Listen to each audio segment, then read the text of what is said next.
acclamer. On peut encore acclamer mieux que ça le Seigneur. Est-ce que tu peux acclamer le Seigneur?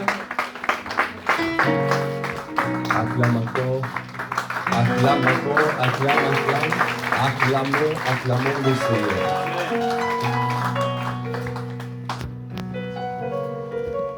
Qui a été richement béni par cette parole? Wow. C'est une parole qui nous fait du bien. Amen. C'est une grâce d'entendre ces paroles. L'amour en largeur. Plus le Seigneur, plus il nous parle. Quand il parle sur l'amour, plus il décortique, on apprend encore de nouvelles choses. Un jour, apôtre Ivan nous a dit, la parole de Dieu est comme l'oignon.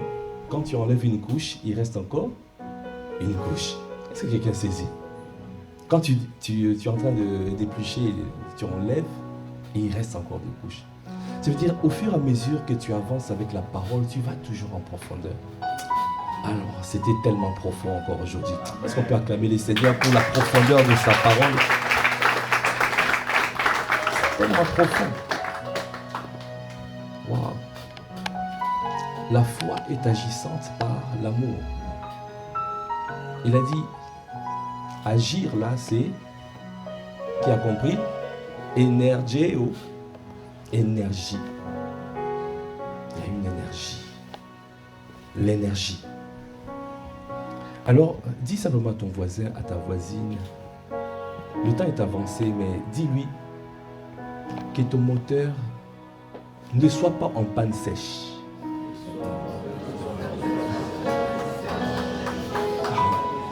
Oh. Tu veux que ton moteur continue à tourner, mais ne soit pas en panne sèche. Ah ouais. Si tu prends, bon, les mécaniciens, je pense qu'il y a des mécaniciens. Est-ce qu'il y a des mécaniciens dans la place? Oh, il n'y a pas de mécaniciens. Bon, je pense que tout le monde, tu n'as pas besoin d'être un mécanicien pour ça. Donc, si tu as ton moteur, tu as ta voiture, si ton moteur est en train de tourner, qu'est-ce qui se passe quand il n'y a plus de carburant? Quand il n'y a plus de carburant, qu'est-ce qui se passe? C'est la panne? C'est la panne sèche. Le moteur, c'est comme la foi. C'est ça qui permet d'avancer. La foi est une monnaie d'échange. C'est pour te permettre d'obtenir, de prendre les choses dans le monde spirituel et de les manifester dans le monde naturel. C'est ça la foi. Donc si tu n'as pas la foi, tu ne pourras pas les saisir. La foi te permet d'avancer parce que Dieu veut que tu avances. Dans cette saison, il faut que tu avances. Dis à ton voisin, ta voisine, dans cette saison, il faut que tu avances. Alors, il te faut la foi. Il t'en sera fait selon ta foi. Tu avanceras par la foi. Ne marche pas par la vue, marche par la foi. Avec toutes les paroles qui ont été libérées, ça te permet de pouvoir te projeter. Tu dis que je dois saisir tout cela. Amen. Mais le moteur doit continuer à tourner. Mais pour que le moteur tourne, tu as besoin des ingrédients. Et l'ingrédient principal, c'est le carburant. Est-ce qu'on peut acclamer les seigneurs? Le carburant. Il a parlé, donc il a parlé d'énergie. Ça peut être l'électricité, ça peut être, voilà, mais il faut que, ça peut être le gaz qui ramène pour que le moteur tourne. Amen. Moi, je vais parler du carburant. Comme ça parle à tout le monde. Tu as besoin du carburant.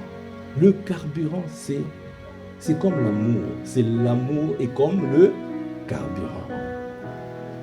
Le moteur, c'est comme la foi. C'est ça qui tourne. C'est ça qui te permet d'avancer. S'il n'y a pas de carburant, s'il n'y a pas d'amour, alors la foi est paralysée. Le moteur rentre en panne sèche. Est-ce que ça parle à quelqu'un? L'amour, c'est aussi ce qu'on appelle la motivation. Dieu fait tout pour un but. Il y a toujours une motivation. L'amour, c'est la motivation. C'est ce qui est dans la pensée de Dieu. Et Dieu, il regarde au cœur. Il regarde les motivations de ton cœur. Il regarde ce qu'il y a dans ton cœur. Dans Jacques, la parole de Dieu déclare, vous demandez, mais vous ne recevez pas. Pourquoi vous demandez? Mal, selon vos passions, vos désirs. Est-ce que vous demandez selon la volonté de Dieu? Est-ce que vous faites ce que Dieu veut que tu fasses? Est-ce que tu fais ce que Dieu veut que tu fasses? La motivation, c'est l'amour. Dieu est amour. Tout doit être fait par amour. Tout ce que nous faisons, c'est par amour. Amen. Et si tu n'aimes pas, il n'y a rien qui se passe. Parce que Dieu n'est pas avec toi. Tu peux beau prier.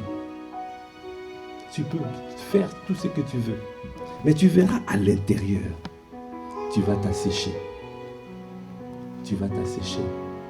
Parce que s'il n'y a pas d'amour, alors il y a l'amertume qui rentrera, le manque de pardon, la colère, la frustration et tout. Alors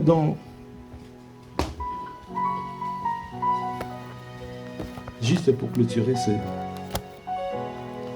ce passage, quand je lis ça, je dis waouh.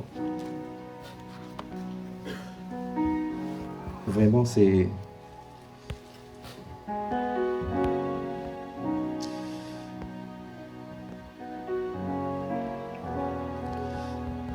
Il ne faut pas du tout qu'on arrive à ce passage.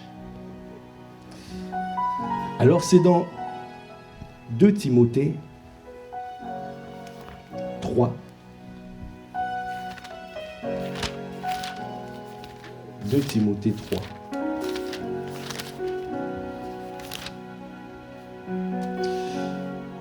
Versets 1 à 4. Sache que dans les derniers jours, il y aura des temps difficiles, car les hommes seront égoïstes, amis de l'argent, fanfarons, hautains, blasphémateurs, rebelles à leurs parents, ingrats, irréligieux, insensibles, déloyaux, calomniateurs, intempérants, cruels, ennemis de gens de bien, traîtres, emportés, enflés d'orgueil, aimant le plaisir plus que Dieu, ayant l'apparence de la piété, mais régnant ce qui en fait la force. Éloigne-toi de ces hommes-là. La caractéristique de ce qui se passe, ce qui va se passer, et ça a déjà commencé dans les derniers jours. Ils refusent d'avoir ce cœur-là. Ce cœur-là refuse ça. Vous voyez les caractéristiques? Dès qu'il y a la panne sèche, voilà ce qu'on devient. Dis à ton voisin, ta voisine, que ça ne soit pas ton partage. Marche par l'amour. Marche par l'amour. Et notre Dieu est amour. Amen. Est-ce qu'on peut acclamer les Seigneurs?